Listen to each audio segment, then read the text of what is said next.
I'm going to give you the top 5 reasons why the Nvidia RTX 4080 is a bad idea. Walk into a store and you're going to see loads of these in stock. I don't care if you're in the US, in Europe, if you have a Micro Center near you or not, that's the running joke. You're not going to be able to avoid the RTX 4080.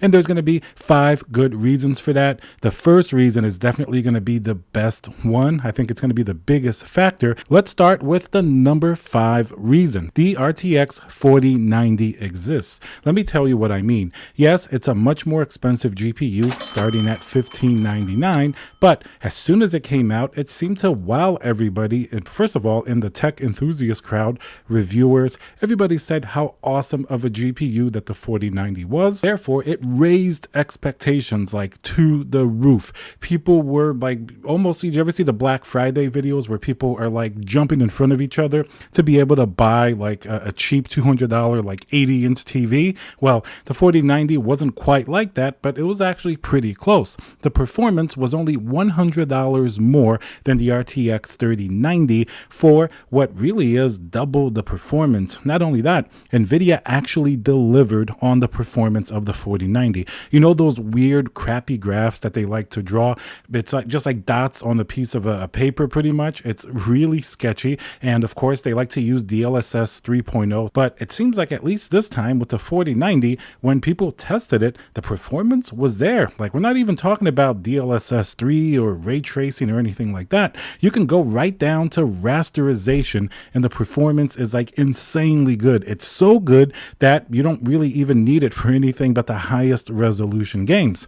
That's why the 4080 is a bad idea, because for only really a few $100s more, you're getting insanely more performance. It's not like the 3080 versus the 3090 where it was like a little bit more, just a little bit. This one is a huge delta. It's sometimes 20-25%, and we're not even talking about, you know, DLSS or even ray tracing, just traditional rasterization. Of course, it's going to have 24 gigabytes of VRAM compared to 16 on the 4080, so it's already a pretty big difference, and it makes the 4080 not look too good. One of the worst things is some of the 4080s are priced close to the base 4090s. Do you ever see a $1,549 Asus Strix? That one is a 4080. You can buy a $1,599 Founders Edition, which will destroy that 4080, and that's a huge problem. That's why the 4080 is a bad idea. The 4090 just makes it look like a really crappy GPU, even though it's not really as bad as you would think,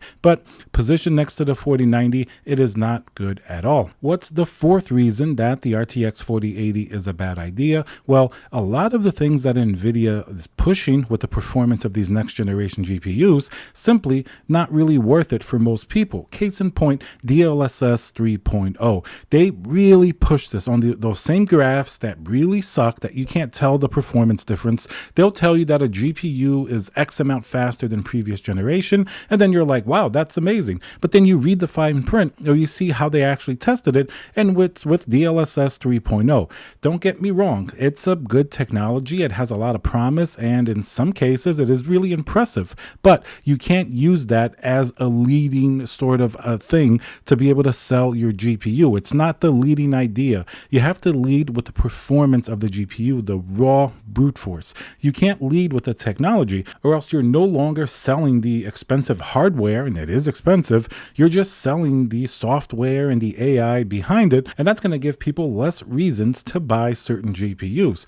Dlss 3.0 is great in some cases where you're going to use it. Here's an example of where Dlss 3.0 does work well. Microsoft Flight Simulator 2020.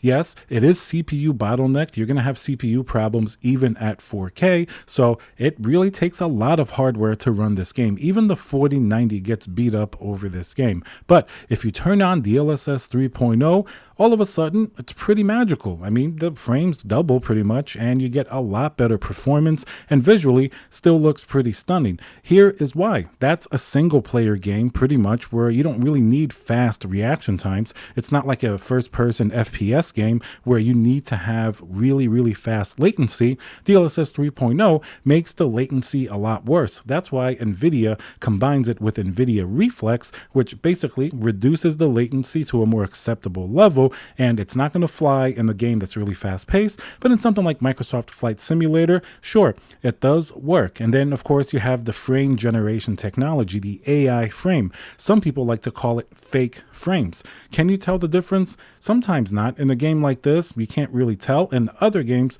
you can certainly see some artifacts and some issues as you move around. Another game, for example, Plague Tale Requiem. I've been playing this game a lot, and DLSS 3.0 does work to be able to really, improve those frames by a considerable amount. Because when you turn everything on Ultra, even the new ray tracing feature that they have, it definitely beats up the GPU, even a 4080 or 4090. But these are very particular games that not everybody plays. DLSS 3 is only available in certain titles. DLSS 2 is going to be much more available, but doesn't really have an advantage with the 4080 because every other Nvidia GPU that's like RTX 3000 can use DLSS 2. So DLSS 3 is a selling point for the 4080 specifically and the rest of the RTX 4000 lineup.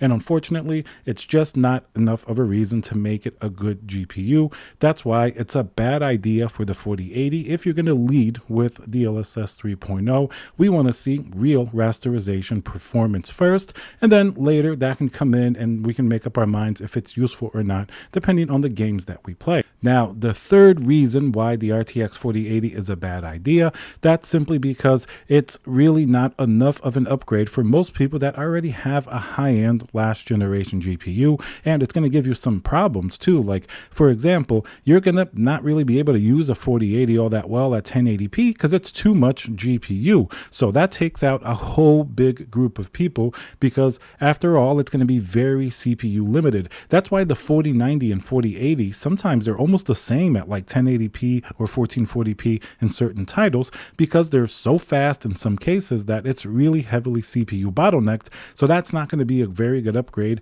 if you want to game at those lower resolutions. And then if you want to do everything else, it's not going to be that huge of an upgrade. It's not like the 4090 like we talked about. That's a really big upgrade. The 4080 is going to be, of course, it's going to be better than a 3090 Ti, and it doesn't have the limitations of the 4070 Ti like with the reduced memory bus. At least the 4080 has some pretty good VRAM, 16 gigabytes. All right, that's like the bare minimum, but at least it's pretty fast and it's not really limited or cut down like the 4070 Ti. That's going to be a whole different problem for that GPU. But the 4080, if you have like a 3090 or even a 3080 Ti and you're gaming at 1440p, there's probably not that much reason to upgrade. Like, it's not going to give you a big performance boost because of those CPU limitations. So you're not really going to be stretching those frames per second as high as you think you are, unless of course you go and you get the fastest CPU. Even in that case, you might still be bottlenecked, but then you're going to have to spend a lot of money either on like a 13900K or maybe on like an AM5 7900X. Those are going to have their own platform costs associated with them, and you're probably not going to get the uplift in performance that you're expecting, especially at lower resolutions. At 4K, it's going to be a little bit better of an upgrade, but then of course the 4090 just embarrasses it. It makes it seem so much better, and the 4080 can do 4K pretty well, but you're always going to be beneath the 4090 and not quite be able to turn on every single setting, and especially in very demanding games. So then you're always going to be wondering if you should just stick to 1440p, bringing you back to a 3090 Ti or a 3090. If you're still gaming on something like that, it's not really that big of a performance improvement in general. Of course, DLSS 3.0, like we talked about before, maybe not enough reason for you to want to upgrade to that particular GPU just because of that feature. It's just not enough of an upgrade. That's really going to be a huge issue. But it has an even worse problem. The second reason why the 4080 is a bad idea, the AMD 7900 XTX exists. Now, AMD has had its own issues, but those aside, it's still a really amazing GPU. Let's take off the table DLSS 3.0 and even FSR. Rasterization, it really beats the 4080 pretty handedly across the board. It even comes pretty close to the 4090 in certain games that are really well optimized for AMD. Just Call of Duty Modern Warfare 2. The 7900 XTX has an MSRP of $999, which is $200 cheaper than the 4080, and it's beating it in most games that people are actually going to play. But that's why DLSS 3.0 is really not a good talking point, because most games are not going to have it, and then the 7900 XTX is going to walk all over the 4080 for considerably cheaper. Yes, AMD has some issues compared to Nvidia, like with their drivers. Sometimes they're not as polished perhaps, but eventually they do make some pretty good hardware and some pretty good software. They age like fine wine is the saying that goes with like a 6900 XT or something like that from previous generations. So AMD is not like Intel, where their drivers were just a complete disaster, but they do have optimizations that they do. That aside, I mean, the brute force of this XTX, you can't really deny it. I mean, it has 24 gigabytes of VRAM, even though it's not as fast in terms of the technical sense as the 4080's VRAM, the GDDR6X. Still, 24 gigabytes in certain games, it actually starting to make a difference. If you're going to be gaming at 4K, turning on Ultra and ray tracing, I've seen some games like Microsoft Flight Simulator, for example, that can really start to eat up that VRAM, and other games are getting really close to that 16 gigabyte level, especially with the performance these GPUs are putting out at high resolutions and with things like ray tracing. Nvidia likes to push Ultra and ray tracing and all these technologies that eat up VRAM, but on the same side, they like to limit their high-end GPUs to only 16 gigabyte like with the 4080, and even worse with the 4070 Ti, they limit it to 12 gigabytes of VRAM, and then they further limit the memory bus bandwidth to 192 bits, which makes a big difference. It can't really game that well at 4K. I've been testing that GPU too. As you can see, 7900 XTX just has a really big advantage, not only with pricing, but in general with performance versus the 4080.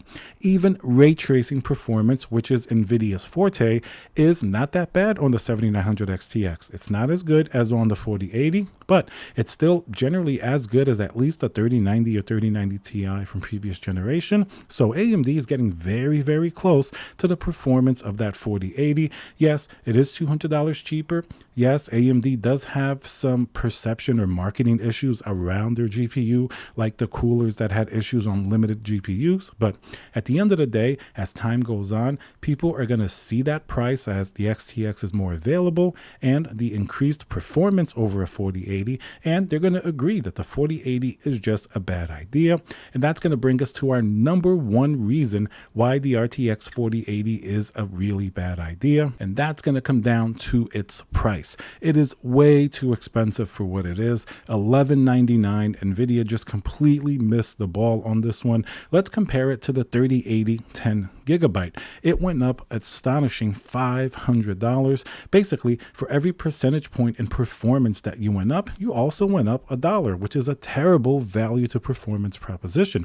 Take a look at the 4090 that we mentioned. It only went up $100 from the already expensive RTX 3090, but it basically doubled the performance of that GPU, and it's stunning in some games what it can do compared to last generation. The 4080 is a little bit better than last generation, but it's a lot more expensive. Part of the problem is that Nvidia was really sneaky about it. They don't want you to compare this 4080 to the 3080 10 gigabyte.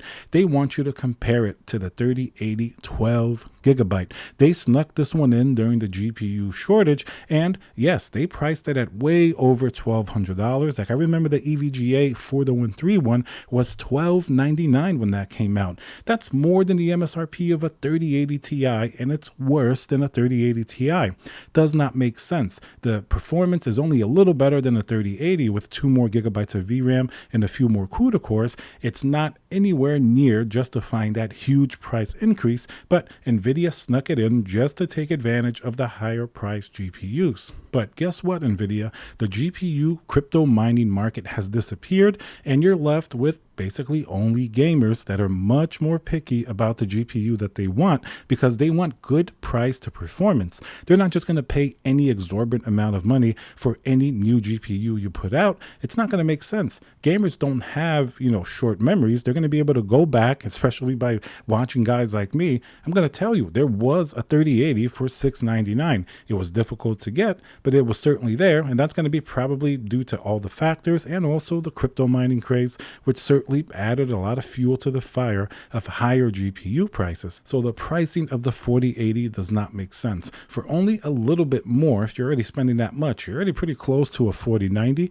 And that was what a lot of people decided to do. That's why the 4090 sold out, but you can go basically anywhere and find a 4080 in stock. They're even discounting them now because they're way too expensive. And not only a lot of people held off on buying the 4080, a few weeks ago when I had posted a video that there was a Best Buy 10% discount code and it brought it down to like $1079, you could see that people were hesitant to buy more expensive, but as soon as they had a bit of a discount on the 4080, more people certainly bought that GPU, showing you that that price that it is now, $1199, is a terrible idea. And don't forget, $1199 is simply the base MSRP. A lot of these 4080s are considerably more. They're like, $1399. The Asus Strix was even $1549. Part of the reason is that Nvidia doesn't really have the best relationship with their partners. Case in point, EVGA completely left the chat. So they're going to be left with their partners having thin margins and having to charge a lot more than MSRP for these GPUs.